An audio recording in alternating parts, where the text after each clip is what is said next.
So, మనము statements discuss చేస్తున్నాము. ఆ స్టేట్మెంట్స్ ఎన్ని రకాలు? ఎక్స్‌ప్రెషన్ స్టేట్మెంట్స్ ఏంటి? కాంపౌండ్ స్టేట్మెంట్స్ ఏంటి? డిక్లరేషన్ స్టేట్మెంట్స్ ఏంటి?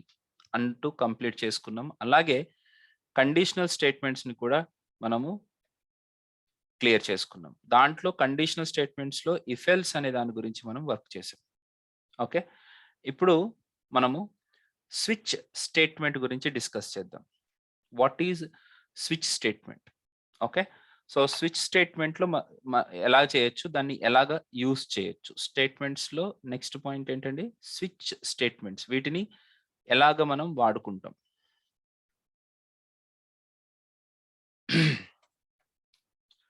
సో, ఇక్కడ మనము కొద్దిగా ముందు ఇఫ్ ఎల్స్‌కి వెళ్తే స్టేట్మెంట్స్ లోపల ఈ కండిషన్‌ని బేస్ చేసుకొని, అంటే ఒక కండిషన్‌ని బేస్ చేసుకొని ఒక బ్లాక్‌ని ఎగ్జిక్యూట్ చేయడమా? లేదా వేరే బ్లాక్‌ని ఎగ్జిక్యూట్ చేయడమా? అనేది ఇఫ్ ఎల్స్‌లో మనం చేసుకుంటూ వచ్చాం. అలాంటప్పుడు అలాగే ఇప్పుడు ఒక వేరియబుల్‌లో ఉన్న వాల్యూని బేస్ చేసుకొని, అంటే ఆ వేరియబుల్‌లో 1 అనే వాల్యూ ఉంటే ఒక పర్టిక్యులర్ బ్లాక్ ఆఫ్ కోడ్, 2 అనే వాల్యూ ఉంటే ఇంకొక బ్లాక్ ఆఫ్ కోడ్, 3 అనే వాల్యూ ఉంటే ఇంకొక బ్లాక్ ఆఫ్ కోడ్, ఎక్స్ అనే స్ట్రింగ్ మనకు పాస్ అయితే ఇంకొక బ్లాక్ ఆఫ్ కోడ్. అసలు ఏది మనము ఇచ్చిన ఇన్‌పుట్‌లో ఏది మ్యాచ్ కాకపోతే ఇంకొక బ్లాక్ ఆఫ్ కోడ్. అలాగా మనము మెన్షన్ చేసుకోవచ్చు. అంటే ఎగ్జిక్యూట్ చేసుకోవచ్చనమాట. దాన్నే స్విచ్ స్టేట్మెంట్స్ అనంటాం. సో, ఇక్కడ ఒకసారి ఈ డెఫినిషన్ చదవండి. An if statement causes a branch in the flow of program execution, and it can use the else if idiom to perform a multi-way branch. Okay. So, ఇప్పుడు ఇక్కడ చెప్పింది మనకి ఏమీ అర్థం కాకపోవచ్చు. కానీ మళ్ళీ మనము ఎగ్జాంపుల్ చేసిన తర్వాత మళ్ళీ ఇక్కడికొద్దాం. Okay. This is not the best solution, however, when all the branches depend on a value of the same expression. In this case, it is wasteful to repeatedly evaluate that expression in multiple if-else statements. The switch statements handles exactly this situation. Okay. So, అసలిక్కడ ఏం జరిగింది? ఏంటి అనేది మనం చూద్దాం. ఇప్పుడు for example ఇక్కడ చూపిస్తాను. HTML body script where I is equal to PROMPT prompt of అని పెట్టుకున్నాను. సో, ఇప్పుడు నేను ఐ అని కాదు, ఏదైనా వేరియబుల్ ఎక్స్ అనే వేరియబుల్ తీసుకోండి. ఇప్పుడు నేను ప్రాంప్ట్‌లో నేను ఏ అని ఇచ్చాననుకోండి. ఏ అనే వాల్యూ ఇస్తే ఆ వాల్యూ ఎక్స్‌లోకొస్తుంది. అంటే ఎక్స్‌లోకి ఏ ఉన్నప్పుడు ఒక పర్టిక్యులర్ వర్క్ జరగాలి. ఎక్స్‌లోకి బి ఉన్నప్పుడు ఇంకొక పర్టిక్యులర్ వర్క్ జరగాలి. ఎక్స్‌లోకి సి ఉన్నప్పుడు ఇంకొక పర్టిక్యులర్ వర్క్ జరగాలి అని రాయాలనుకోండి. ఎలా రాస్తాం? If X is equal to a అయితే ఓకే. ఇక్కడ console dot log of given input is a. Sorry, input is a అని రాసుకోవచ్చు. లేకపోతే మళ్ళీ దాంట్లో మళ్ళీ ఏ కాకుండా బి అయితే వేరే ఇఫ్ మళ్ళీ ఇంకొక లోపల రాయాలి. If X is equal to B అయితే మళ్ళీ console dot log of given input is B అని. సపోజ్ ఇది కాకుండా బి కాకుండా అంటే ఏ కాకుండా బి కూడా కాకుండా అయితే ఎల్స్ మళ్ళీ దీంట్లో మళ్ళీ ఇఫ్ ఎల్స్ రాయాలి. If X is equal to c అయితే console dot log of given input ఏదో మీరు గివెన్ ఇన్పుట్ ఈజ్ ఇలా ఏదో పెట్టుకుంది సి అంతే. X okay. సారీ, ఇక్కడ ఏబీసీలు మనం డిఫైన్ చేయలేదు. ఊరికే ఇలా రాస్తున్నాను. ఓకే. సో, మీరు depends upon the value you have to give like this. ప్రతిసారి మీరు నెస్టెడ్ ఇఫ్ ఎల్స్ రాసుకుంటూ పోవాలి. కానీ నేను స్విచ్ కేస్ యూజ్ చేసుకుంటే, స్విచ్ అనే కండిషనల్ స్టేట్మెంట్ యూజ్ చేసుకుంటే మనం ఈజీగా రాసుకోవచ్చు. ఎలా రాసుకోవచ్చు? స్విచ్ ఆఫ్ అని పెట్టుకుని ఇక్కడ ఒక వేరియబుల్ ఇస్తాం అన్నమాట, ఎక్స్. దీని తర్వాత ఓపెన్ బ్రాకెట్, క్లోజ్ బ్రాకెట్. ఇది ఇక్కడ దీని లోపల కాంపౌండ్ స్టేట్మెంట్స్ రాసుకుంటాం. ఇక్కడ కేస్ అని ఒకటి యూజ్ చేస్తాం, కీవర్డ్ కేస్ ఏ. అయితే ఏం చేయాలి? Console dot log of you gave it a అని పెట్టండి ఊరికే. ఇది కేస్ ఏకి సంబంధించింది. దీని తర్వాత బ్రేక్ అనేది కూడా అప్లై చేయాలి. ఇదే రకంగా మనము మల్టిపుల్ కేస్ స్టేట్మెంట్స్ ని రాసుకోవచ్చు. ఒకవేళ బి అయితే you gave it B, C అయితే you gave it C, D అయితే యు గేవ్ ఇట్ డి. ఇంతే. సో ఇప్పుడు మీరు 4 ఆప్షన్స్ వరకు తీసుకోవాలి అంటే ఇక్కడైతే ఇంకొక ఇఫ్ ఎల్స్ పెట్టుకుని, ఎల్స్ మళ్ళీ if X is equal to D అయితే కన్సోల్ డాట్ లాగ్ ఆఫ్ ఏదో సంథింగ్ ఇట్లా రాసుకోవాల్సి వచ్చేది. అంటే ఇంకా మీరు నెస్టెడ్ తోటి వెళ్ళిపోతూనే ఉండాలి. కానీ ఇక్కడికి వచ్చేసరికి ఏమైంది చూడండి,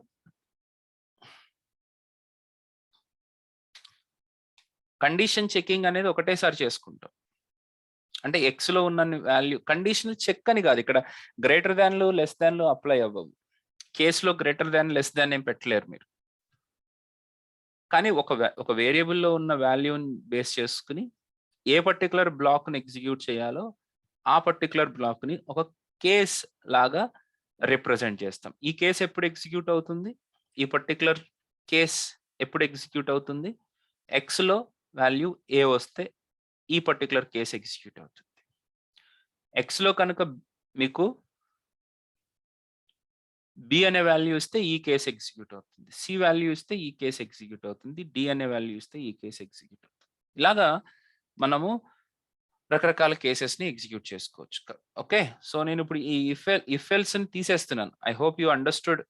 ఇదే పనిని చేయడానికి చాలా కష్టపడాలనే విషయం అర్థమైంది. ఇప్పుడు తీసేసి నేను డైరెక్ట్గా ఎగ్జిక్యూట్ చేద్దాం అనుకుంటున్నాను.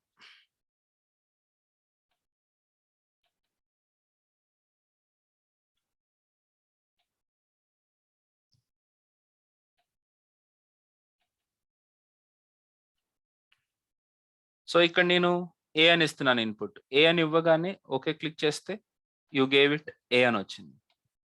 అదే ఇప్పుడు డి ఇచ్చాను అనుకోండి, యూ గేవ్ ఇట్ డి అంటే డైరెక్ట్గా ఈ కేసుకి వెళ్ళిపోతుంది. ఈ 3 కేసులు చెక్ కూడా చేసుకోవట్లేదు, డైరెక్ట్గా ఈ కేసులోకి మనకి వెళ్ళిపోయింది. అదే నేను ఇప్పుడు బి ఇచ్చాను అనుకోండి, then it goes to you gave it B. So ఇక్కడ స్విచ్ లోపల ఏ వాల్యూ అయితే, ఈ స్విచ్ లోపల మన కండిషన్లో ఏ వాల్యూ వేరియబుల్ ఉందో ఆ వేరియబుల్లో ఉన్నటువంటి వాల్యూ బేస్ చేసుకుని మనకి ఆ పర్టికులర్ కేస్కి మనం వెళ్ళిపోతాం. ఈ వేరియబుల్లో కనుక మనకి ఏ ఉంటే ఆ కేస్ ఏలోకి వెళ్తుంది.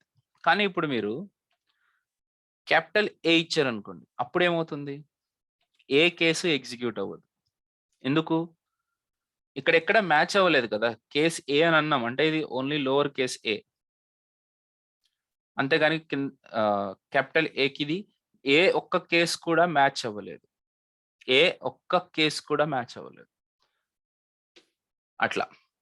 సో ఇప్పుడు సింటాక్స్ మీద గ్రిప్ ఎలా తెచ్చుకోవాలో చూద్దాం.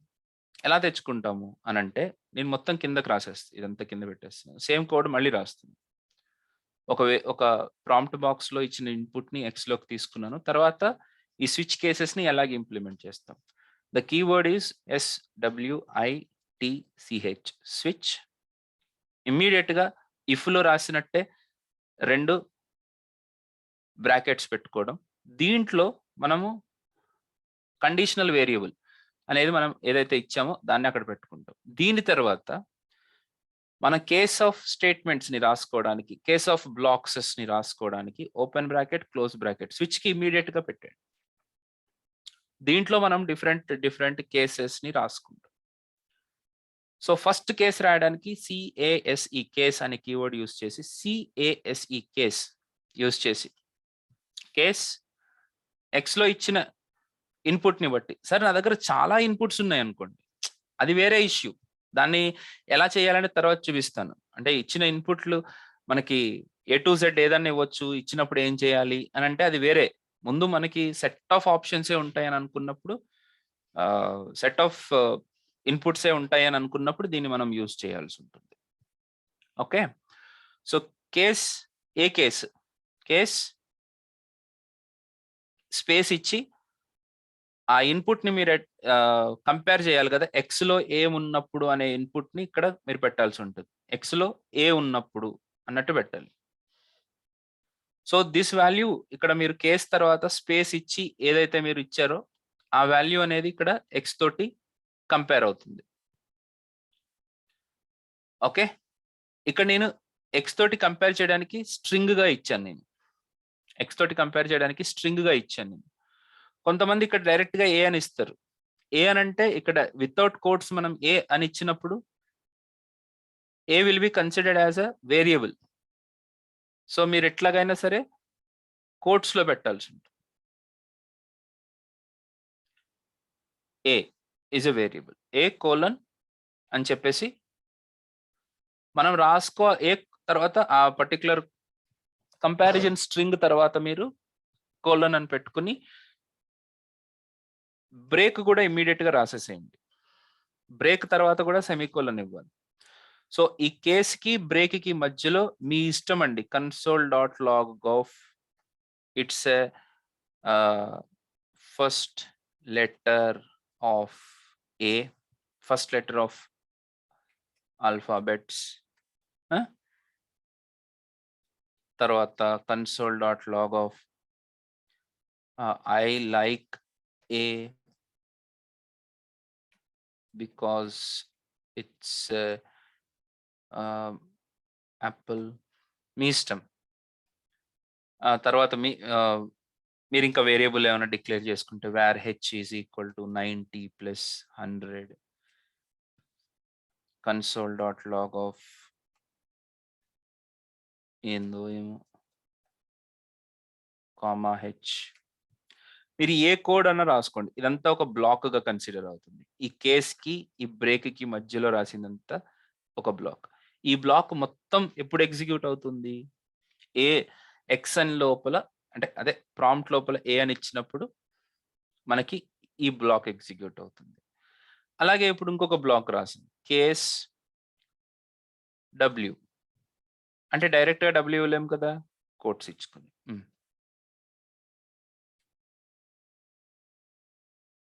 బ్రేక్ ఎందుకు పెట్టాలో చెప్తాను. మీరు అదేంది బ్రేక్ ఎందుకో చెప్పట్లేదని కంగారు పడిపోకండి. నేను చెప్పినోడిని అది నేను చెప్పనా? కాసేపు ఆగండి. తర్వాత I like B because B is batting. console.log of biryani starts with B.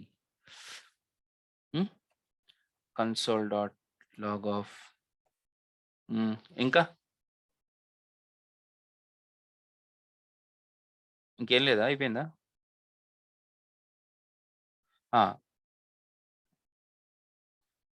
Bike is also a B word.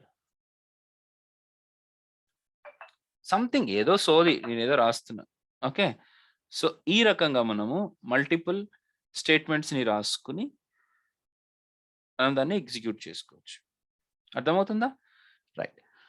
Next ఇప్పుడు నేను అవుట్‌పుట్ చూపిస్తాను చూడండి. నేనిక్కడ డబ్ల్యూ అని ఇచ్చాననుకోండి. ఏమి అవుట్‌పుట్ వస్తుంది నాకు? I like B because B is bad. సరే డబ్ల్యూ ఇచ్చారు, బి అంటున్నారు. అరే భాయ్! మీరు ఏది మ్యాచ్ అయిందో ఆ పర్టికులర్ కేస్ ఎగ్జిక్యూట్ అవుతుంది. ఇప్పుడు బి సార్ లోపలంతా బికి సంబంధించింది ఉంది కదా! మరి మీరు బి ఇచ్చినప్పుడు కదా ఎగ్జిక్యూట్ అవ్వాలంటే. కానీ నేను కావాలనే ఇక్కడ కేస్‌కి ఈ కంపారిజన్‌లో ఏం పెట్టాను నేను? డబ్ల్యూ అని పెట్టా. ఓకే. అట్లా.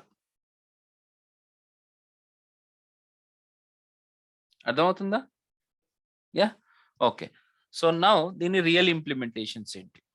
ముందు ఇంప్లిమెంటేషన్స్ కంటే ముందు మనం ఆలోచించాల్సింది ఈ బ్రేక్ గురించి. ఈ బ్రేక్ తీసేస్తే పరిస్థితి ఏంటి?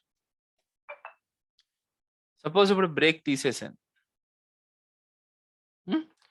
బ్రేక్ తీసేసిన తర్వాత ఇక్కడ ఏ అనే ఇన్పుట్ ఇచ్చాననుకోండి. అప్పుడు ఈ ఏ తోటి మ్యాచ్ అవుతుంది. మ్యాచ్ అయిన తర్వాత ఏం జరుగుతుందో చూడండి. It's the first letter of alphabet I like A because it's an apple. ఏందో ఏమో 190 I like B because batting. అదేంది? ఇది కూడా ఎగ్జిక్యూట్ అవుతుంది. ఒక్కసారి కేస్ మ్యాచ్ అయిన తరువాత బ్రేక్ లేకపోతే ఏమవుతుందంటే దానికి ఫాలోయింగ్ కేసెస్ అనేవి ఎగ్జిక్యూట్ అయిపోతాయి. Till it meets the break. Break వచ్చేదాకా దాని ఫాలోయింగ్ కేసెస్ అన్నీ ఎగ్జిక్యూట్ అయిపోతాయి. ఓకే. సపోజ్ ఈ కేస్ తర్వాత ఇంకొక కేస్ ఉందనుకోండి.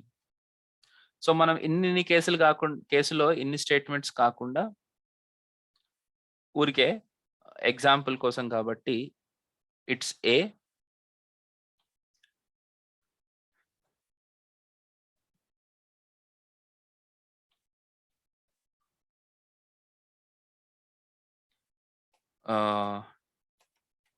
It's b or W.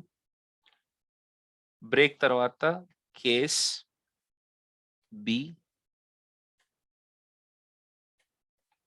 console.log of it's B.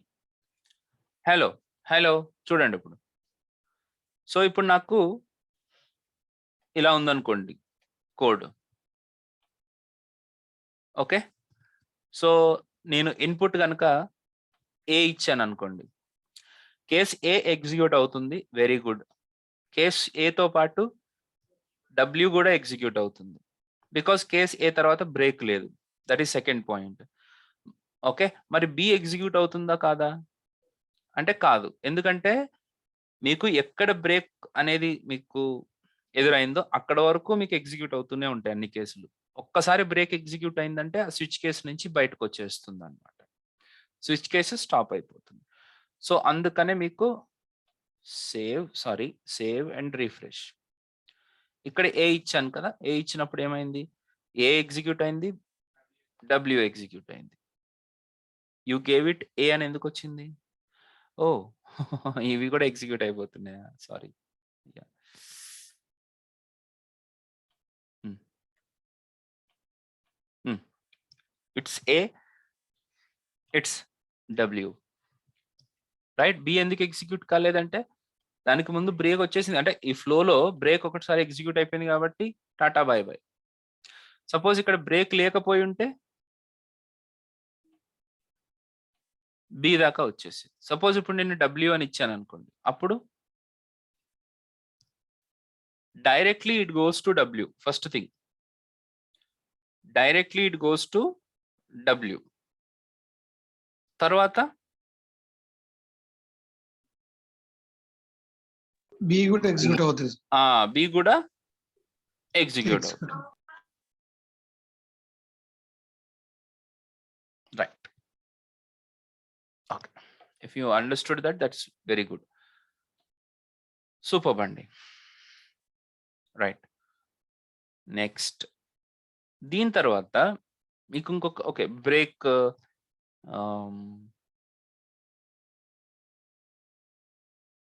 సరే మీకు అర్థమైందనే అనిపిస్తుంది నాకు. ఓకే. బ్రేక్ ఇంపార్టెన్స్ అనేది అర్థమైంది. బావుంది. ఓకే. నెక్స్ట్.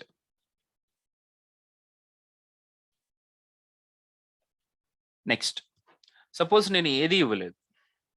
నేను ఇచ్చే ఇన్పుట్‌కి ఏది మ్యాచ్ అవ్వలేదనుకోండి. అప్పుడు ఏమీ ఎగ్జిక్యూట్ కాకుండా ఇట్లా ఖాళీగా కనపడుతుంది. అలా కాకుండా మనం ఒక డిఫాల్ట్ అని ఒకటి రాసుకోవచ్చు. డిఫాల్ట్ కోలన్ అని చెప్పి ఇక్కడ console.log please, it's a default case.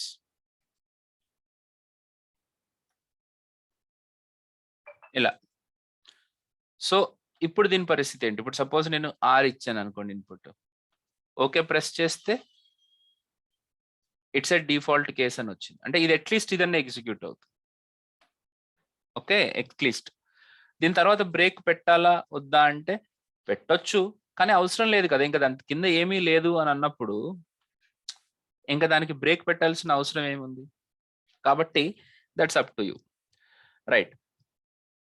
ఇవన్నీ ఇప్పుడు మీరు ఎస్పెషలీ దీంట్లో ఇప్పుడు మన క్లాస్లో చాలా మంచి ఇంజనీరింగ్ మంచి స్టూడెంట్స్ ఉన్నారు, నేను కాదనట్లేదు.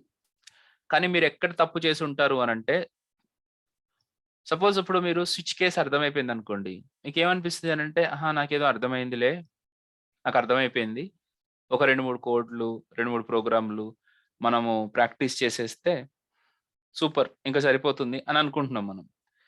కానీ అంటిల్ అండ్ అన్లెస్ మీరు ఇవన్నీ మీరు ఇంప్లిమెంట్ చేసేదాకా, అంటే మీరు ఎంత డెప్త్గా మీరు దాని మీద టైం స్పెండ్ చేస్తేనే మీకు అంత కమాండ్ వస్తుంది దాని మీద. నాట్ ఓన్లీ ప్రోగ్రామ్స్, మీరు రకరకాల కాంబినేషన్స్ని కూడా ట్రై చేయాల్సి ఉంటుంది. రకరకాల కాంబినేషన్స్ని ట్రై చేయాల్సి ఉంటుంది.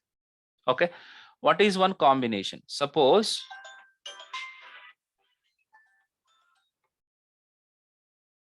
give me a minute.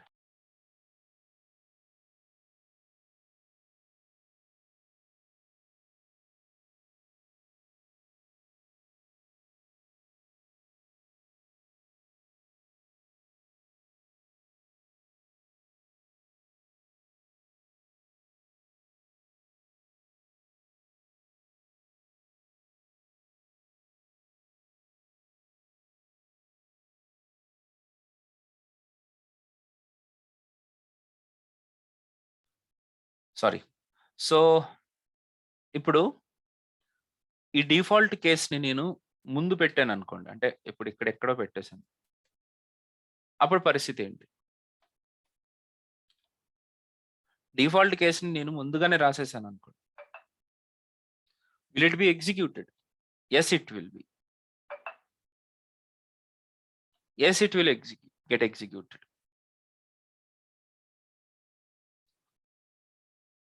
అది మనల్ని ఇబ్బంది కూడా పెట్టదు, ముందు రాసేస్తే ముందే. ఇప్పుడు ఏ ఇచ్చామనుకోండి, అదొకటే ఎగ్జిక్యూట్ అయ్యి వదిలేస్తుంది. ఓకే, సపోజ్ ఇప్పుడు బ్రేక్ తీసేసి ఏ ఇచ్చాను అనుకోండి, అప్పుడు ఏ ఎగ్జిక్యూట్ అవుతుంది, డిఫాల్ట్ కేస్ కూడా ఎగ్జిక్యూట్ అవుతుంది. Not as a default case, because ఆ బ్రేక్ మిస్ అయింది కాబట్టి.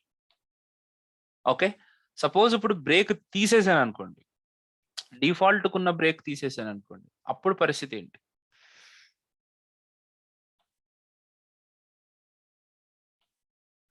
సో డిఫాల్ట్ ఎగ్జిక్యూట్ అవుతుంది, దాని కింద ఉన్నది కూడా ఎగ్జిక్యూట్ అయిపోతుంది. ఓకే, అర్థమైందా?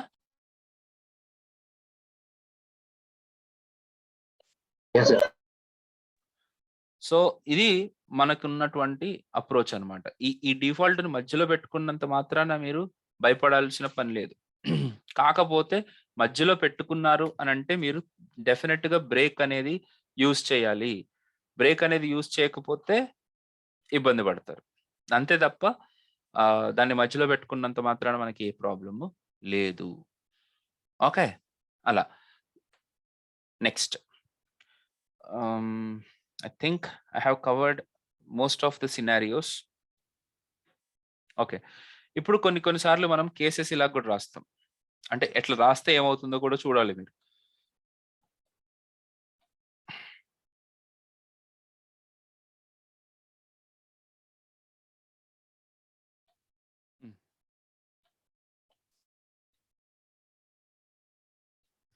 ఈ బ్రేక్ తర్వాత నేను ఏదైనా console.log హాయ్ అని ఇచ్చాను అనుకోండి, అప్పుడు పరిస్థితి ఏంటి?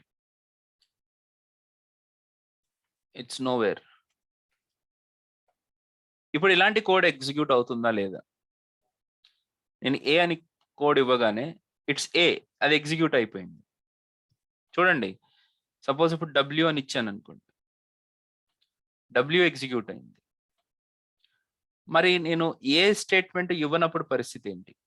ఇట్స్ డిఫాల్ట్ కేస్ ఎగ్జిక్యూట్ అయింది. మరి దీని పరిస్థితి ఏంది? అసలు ఒక్కసారి కూడా ఎగ్జిక్యూట్ అవ్వట్లేదు. సో మీరు ఏ కేస్ లోపల కూడా మనకి ఆ కన్సోల్ మ్యాచ్ అవ్వకపోతే అప్పుడు it will not come under any particular case and it will never been executed. అది మనకి ఎప్పటికీ ఎగ్జిక్యూట్ కాదు. కాబట్టి మీరు ఏ కోడ్ అయినా సరే అట్లీస్ట్ ఒక కేసులోనైనా పెట్టాల్సి ఉంటుంది. ఆ కేసులో పెట్టినప్పుడే అది వర్క్ అవుతుంది. ఇదొక అబ్జర్వేషన్ ఐ హావ్ మెన్షన్. కొన్ని సార్లు మనము కేస్ అని అలా రాసేస్తాం. ఇచ్చినప్పుడు ఇక్కడ యాక్చువల్‌గా మనకు ఒక ఎర్రర్ వస్తుంది. That is syntax error. డైరెక్ట్‌గా కోలన్ అనేది మనము ఇవ్వడానికి లేదు అని. ఓకే. ఈ కేస్ లోపల మనము నంబర్స్ కూడా ఇచ్చుకోవచ్చు. తప్పేం లేదు. నంబర్స్ ఇచ్చినా ఆ నంబర్ ఇన్‌పుట్ వచ్చినప్పుడే అది మనకి ఆ కేస్ మ్యాచ్ అవుతుంది. సో ఈ రకంగా మనం మల్టిపుల్ స్విచ్ అండ్ కేస్ స్టేట్మెంట్స్‌ని అర్థం చేసుకోవాల్సి ఉంటది. ఒక్కొక్కసారి ఎక్స్ గ్రేటర్ థాన్ 10 అంటారు. అంటే ఒక కండిషన్ పెడతారు. దేంట్లో స్విచ్‌లో. జనరల్‌గా దీనికి మీనింగ్ ఉండదు. ఎక్స్ గ్రేటర్ థాన్ 10 అంటే ఇప్పుడు మనం అక్కడ కంపేర్ చేయబోయేది నంబర్ తోటి కాబట్టి నంబర్‌ని మార్చేస్తున్నాను. సో ఇప్పుడు ఎక్స్ గ్రేటర్ థాన్ 10 అని ఇచ్చినప్పుడు నేను 5 అనే ఇన్పుట్ ఇచ్చాననుకోండి. ఇక్కడ 5 అనే ఇన్పుట్ ఇచ్చాను. ఇచ్చి ఓకే అని అన్నప్పుడు ఎక్కడికి వెళ్ళింది ఇది? డిఫాల్ట్ కేస్‌లోకి వెళ్ళిపోయింది. ఎందుకు అట్లా వెళ్ళింది? This is X greater than 10 అంటే ఇప్పుడు ఇదేంటి ఎక్స్ గ్రేటర్ థాన్ 10 అనే ఓన్లీ ఆ పార్ట్‌ని మనం ఏమంటాము? Yes correct. కండిషన్. కానీ దానికి ఇంకొక పేరు కూడా ఉంది. That is an expression. What is that?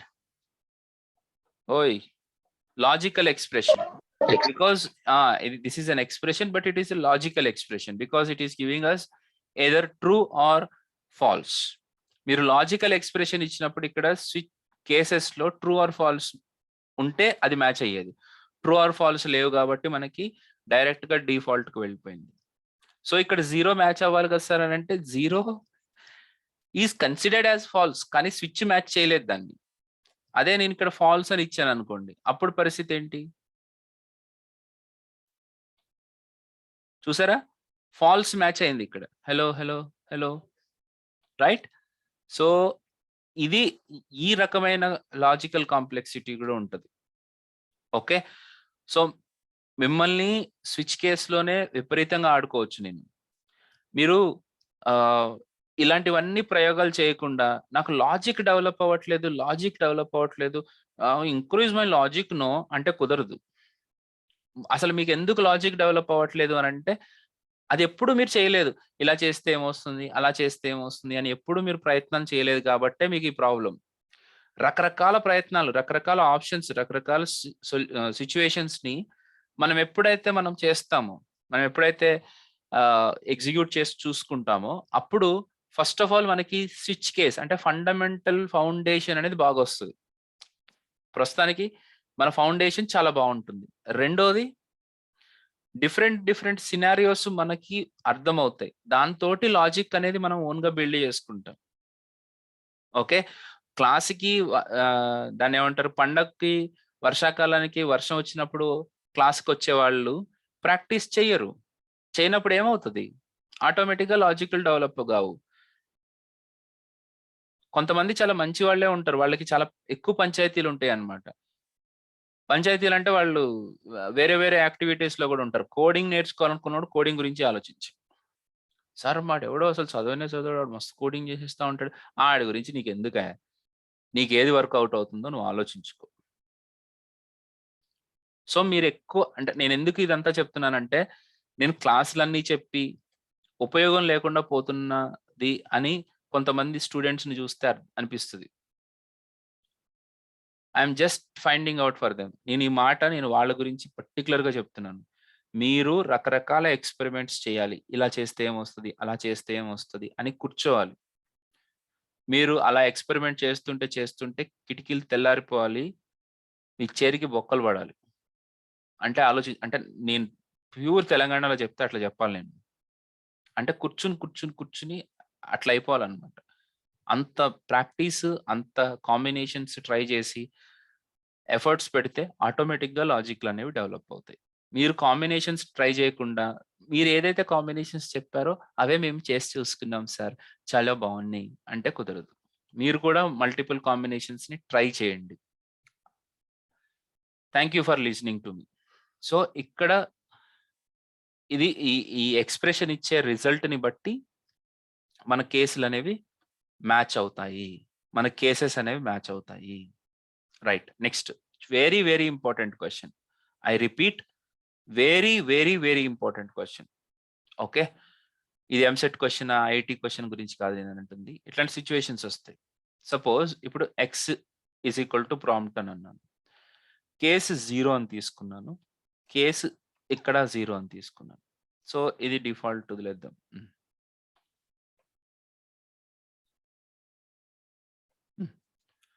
ఇలా ఉంది. నేను ఇన్పుట్ ఇప్పుడు 0 అని ఇచ్చాననుకోండి. ఏ కేస్ ఎగ్జిక్యూట్ అవుతుంది? W sir.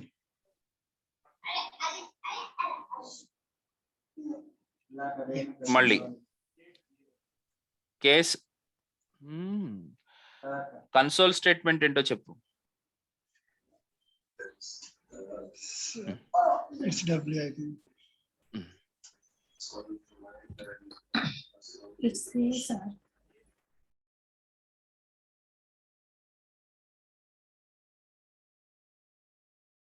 Yes sir, because it's written for no WS sir, because prompt is a string. చూడండి అమ్మా. రైట్. సో, మొత్తానికైతే మీరు ఒక పాయింట్లో ఉన్నారు. ఇప్పుడు 0 అని ఇచ్చాను. అంటే ఎక్స్‌లోకి 0 వెళ్తుంది. కానీ స్ట్రింగ్ 0గా వెళ్తుందా? నంబర్ 0 లాగా వెళ్తుందా? String 0. సో, ఏమనుకున్నారు?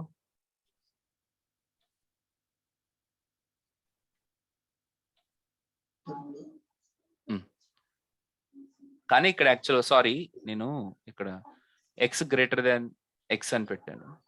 ఎక్స్ గ్రేటర్ దాన్ 10 అని పెట్టాను. ఓకే. అవును, అది కూడా మంచి క్వెషనే. 0. ఓకే. నేను మళ్ళీ ఆ క్వెషన్‌కి వస్తాను. ఇక్కడ ఎక్స్ గ్రేటర్ దాన్ 10 ఉన్నప్పుడు కాకుండా ఎక్స్ అని తీసుకున్నాం అనుకోండి. ఇప్పుడు ఇచ్చిన 0 అనంటే మీరు నంబర్ 0నే ప్రెస్ చేశారు. కానీ ప్రాంప్ట్ ఈ 0ని ఎలా కన్సిడర్ చేస్తది? క్యారెక్టర్‌గా కన్సిడర్ చేస్తుందా? నంబర్‌గా కన్సిడర్ చేస్తుందా? It will be considered as character. So, character అంటే ఎక్స్‌లో ఉన్నది క్యారెక్టర్ 0. సో, కేస్ 0 అనేది ఏంటి? This is a number. ఇక్కడ 0ని డబుల్ కోట్స్‌లో ఇవ్వలేదు కాబట్టి దిస్ ఈజ్ ఎ నంబర్. ఇక్కడ డబుల్ కోట్స్‌లో ఇచ్చాను కాబట్టి 0 is considered as a string. అందుకనే మనకి W అనే అవుట్‌పుట్ వచ్చింది.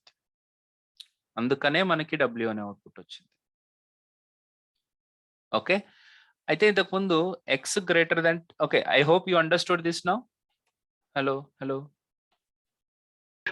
Yes, sir. Yes sir. అదే ఇప్పుడు నేను ఎక్స్ గ్రేటర్ దాన్ 10 అని అన్నప్పుడు అది ఏమైంది? ఎందుకు అది డిఫాల్ట్ కేసులోకి వెళ్ళింది? అది స్టేట్మెంట్ ఫాల్స్ అయింది సార్. ఆ నెంబరు కాదు, స్ట్రింగ్ కాదు. సో అందుకని అది డిఫాల్ట్కి వెళ్ళిపోయింది. అది నెంబర్ కాదు, స్ట్రింగ్ కాదు, అందుకని వెళ్ళిపోయింది అంటారా? మళ్ళీ ఇంకొకసారి చెప్పండి. సార్ ఇప్పుడు అది అక్కడ కండిషన్ ఏంటంటే ఎక్స్ గ్రేటర్ దాన్ 10. సో అది చెక్ చేసుకుంటుంది సార్ నెంబర్ లాగా. బట్ అక్కడ case is 0, 1 case, second case is string. Sir అక్కడ స్ట్రింగ్ ఉన్న నెంబర్ ను మీరు కంపేర్ చేస్తున్నారు. సో అది వర్కౌట్ కాదు కదా, అందుకే డిఫాల్ట్ కేసు వచ్చింది. వర్కౌట్ కాదా?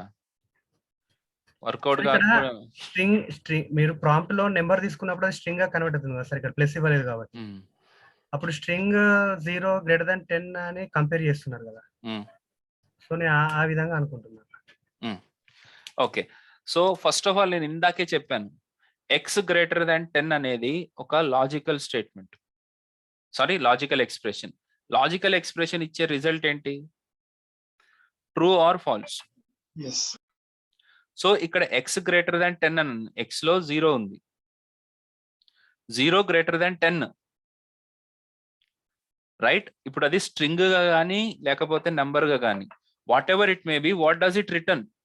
అసలు రిటర్న్ చేసేది ఏంటి? అది రిటర్న్ చేసేది ఏంటి అని అడుగుతున్నాను నేను. True or false? False. Yes. So అది ఫాల్స్ అని రిటర్న్ చేసినప్పుడు ఆబ్వియస్ గా ఇక్కడ కేస్ 0 కానీ కేస్ 0 క్యారెక్టర్ కానీ ఇవి రెండు మ్యాచ్ అవ్వవు.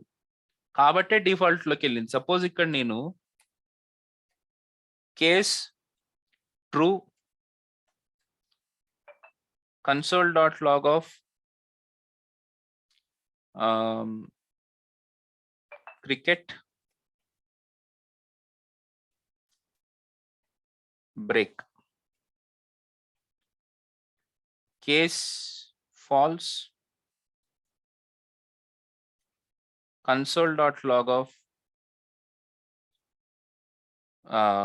hockey.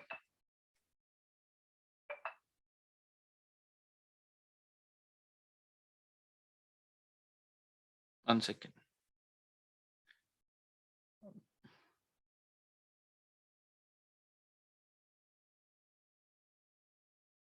console.log of hockey అనున్నప్పుడు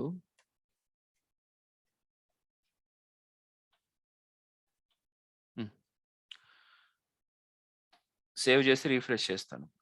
ఇప్పుడు చూడండి విషయం. ఇప్పుడు ఏమవుతుంది? ఇప్పుడు నేను ఇక్కడ ఎక్స్ గ్రేటర్ దాన్ 10 అన్నాను. దీంట్లో 0 ఇచ్చాను. 0 ఇచ్చినప్పుడు ఏమవుతుంది? 0 అది మీరు కంపారిజన్ అనేది స్ట్రింగ్ కంపారిజన్ అయినా నెంబర్ కంపారిజన్ అయినా ముందు అది ఫాల్స్ ఇస్తుందా ట్రూ ఇస్తుందా? ట్రూ ఆర్ ఫాల్స్ అనేది చూసుకోండి. ఓకే. సో మీరు స్ట్రింగ్స్ ని కంపేర్ చేసినప్పుడు, ఒక స్ట్రింగ్ ని ఒక నెంబర్ తో కంపేర్ చేసినప్పుడు అక్కడ స్ట్రింగ్ కంపారిజన్ జరుగుతుంది. ఓకే. సో 0 అండ్ 1 కంపేర్ అవుతుంది. కాదు కాబట్టి false. So it gets into hockey. False అనేది స్టేట్మెంట్ వచ్చింది కాబట్టి హాకీ. అదే నేను ఇప్పుడు ఇక్కడ చూడండి 20 అని ఇచ్చాను. 20 అని ఇచ్చినంత మాత్రాన అది స్ట్రింగే. ఇక్కడ ఏం జరిగిందో చూడండి, క్రికెట్ అని వచ్చింది. ఇక్కడ ఏం జరిగింది? వాట్ హ్యాపెండ్ అని అంటే, మీరు ఈ ఆపరేటర్ మీద మీరు కొద్దిగా వర్క్ చేస్తే బాగుండేది. ఈ ఆపరేటర్ని నేను సపరేట్గా మీకు ఎక్స్ప్లెయిన్ చేస్తాను ఇప్పుడు. ఓకే. ఆపరేటర్ని అక్కడ మీరు అర్థం చేసుకోవాల్సింది స్విచ్ కేసుల గురించి కాదు, ఆపరేటర్ని మీరు కొద్దిగా లాజికల్గా మాట్లాడుంటే నేను హ్యాపీగా ఫీల్ అయ్యేవాడిని. ఏంటి? ట్రూ, ఇక్కడ ఎక్స్ప్రెషన్ అనేది మనకి ట్రూ ఫాల్స్ ఇస్తుంది కాబట్టి, బులియన్ వాల్యూ ఇస్తుంది కాబట్టి ట్రూ ఫాల్స్ లోకి వెళ్తుంది సార్ అని మీరు చెప్పగలిగుంటే బాగుండేది. ఓకే. అక్కడ మిస్ అయింది మీరు. అది అక్కడ ఏదంటే నెంబర్ కంపారిజన్ జరుగుతుంది, స్ట్రింగ్ కంపారిజన్ జరుగుతుంది, గ్రేటర్ లెస్ అనేదో అనుకుని మీరు ఏదో చేశారు అంతే తప్ప యాక్చువల్గా మీరు చేయాల్సింది చేయలేదు. ఓకే. ఇప్పుడు చూపిస్తాను చూడండి. ఈ ఎక్స్ప్రెషన్స్ లో ఓకే ఇక్కడ కూడా రాసుకోవచ్చు మనం. యాక్చువల్గా ఇక్కడ రాస్తున్నాను చూడండి అమ్మా. console.log of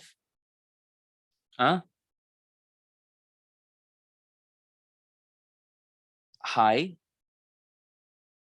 greater than ho అని ఇచ్చాను అనుకోండి. ఇవి రెండు స్ట్రింగ్స్ మధ్యలో ఈ గ్రేటర్ దాన్ సింబల్ కూడా పెట్టొచ్చా? పెట్టొచ్చు. పెడితే ఏమొచ్చింది? నాకు ఫాల్స్ అని ఎందుకు వచ్చింది? సపోజ్ నేను హాయ్ గ్రేటర్ దాన్ హా అన్నాను అనుకోండి, అప్పుడు ట్రూ వచ్చింది.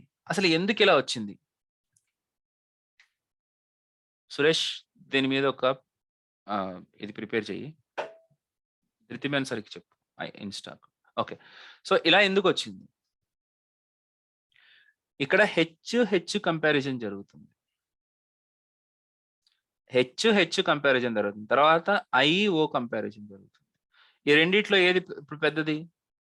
ఐయా జీరోనా? పెద్దదంటే which is having more value.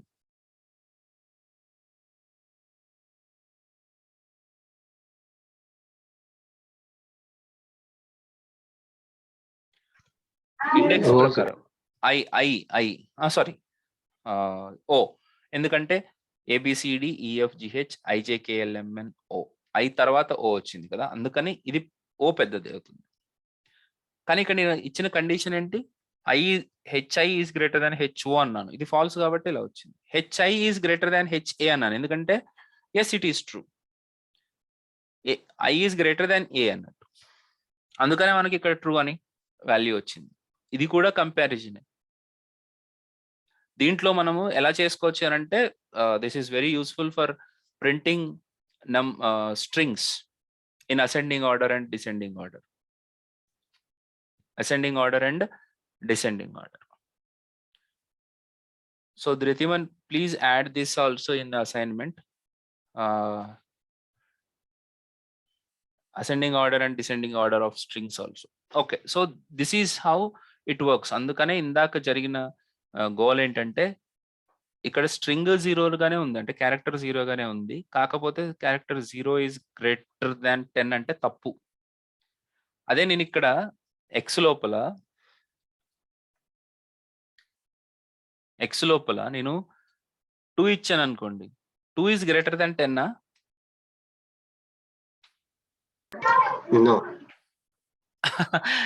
కానీ when it comes to string, yes 2 is greater than 10.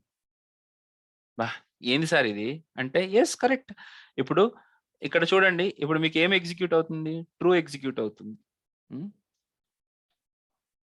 False execute. One second.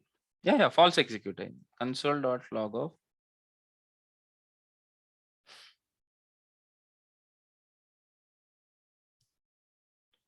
two greater than 10. Yeah. అదే console.log of 2 greater than 10 false. Okay. So ఇక్కడ ఇవి రెండు నంబర్స్ అయితే అది వేరే విషయం. Yeah that's a great thing, yeah. ఇవి రెండు కనుక స్ట్రింగ్స్ అయితే మనకి ఇక్కడ 2 and 1 కంపారిజన్ అయ్యి మనకి 2 ఈజ్ గ్రేటర్ దాన్ 1 కాబట్టి, అంటే ఇక్కడ రెండు నెంబర్స్ ఉన్నాయి కదా, దీన్ని అట్లా కన్సిడర్ చేయదు. ఓకే, లెఫ్ట్ సైడ్ నుంచే కంపారిజన్ స్టార్ట్ చేస్తుంది. అదే console.log of 2 greater than 10 అని అంటే it will start comparing about number comparison, అందుకని ఇక్కడ ఫాల్స్ స్టార్ట్ అయింది. అందుకే ఇక్కడ కూడా నేను ఇందాక ఇచ్చిన ఇన్పుట్ ఏంటి, 2 greater than 10 అని అన్నప్పుడు దిస్ గివ్స్ యూ ఫాల్స్, కాబట్టి ఫాల్స్ కేస్ అనేది ఎగ్జిక్యూట్ అయింది. ఇంత డీపర్ గా మనకి ప్రాబ్లమ్స్ ఉంటాయి. ఓకే, అదే ఇక్కడ నేను 10 అని కాకుండా 19 ఇచ్చాను అనుకోండి, అప్పుడు క్రికెట్ ఎందుకు ఎగ్జిక్యూట్ అయిందంటే 19 and 10 are compared and 19 is actually greater than 10.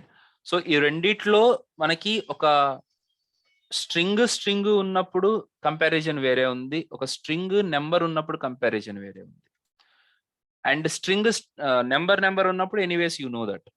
console.log of, జాగ్రత్త అబ్జర్వ్ చేయండి, ఇది ఒక స్ట్రింగ్ తీసుకున్నాను, 100 greater than 90. What does it gives you? True. So ఇక్కడ టైప్ కాస్టింగ్ అనేది కూడా జరుగుతుంది, అంటే ఈ కంపారిజన్ చేసుకున్నప్పుడు టెంపరీగా ఈ 100 స్ట్రింగ్ అనేది ఒక నెంబర్ గా మారి ఆ నెంబర్ ని 90 తోటి కంపేర్ చేసి అప్పుడు చూసుకుంటుంది. అదే నేను 100 greater than 90 అని కనుక ఇస్తే it gives you, come on guys, false. ఈ రకంగా మనం టోటల్ కంపారిజన్స్ అనేవి చూసుకోవాల్సి ఉంటుంది. Okay, this is about your what is that switch case. Okay, దీని మీద ఎగ్జాంపుల్ అనేది మనం రేపు చూద్దాం. ఓకే, ఒక క్యాలిక్యులేటర్ లాంటి ఎగ్జాంపుల్ నేను చూపిస్తాను. ముందైతే దీన్ని మీరు పూర్తిగా ఎగ్జిక్యూట్ చేసుకోండి, దీని సింటాక్స్ ని అలవాటు చేసుకోండి, అలాగే కంటిన్యూయేషన్ చూసుకోండి. Okay, any queries please?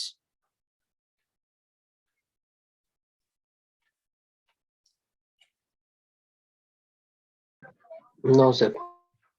Okay అండి. మీరు ఆ డాక్యుమెంటేషన్ కంటిన్యూస్ గా చదువుతూ ఉండండి స్విచ్ కేస్ మీద. That's it for today. See you tomorrow. By.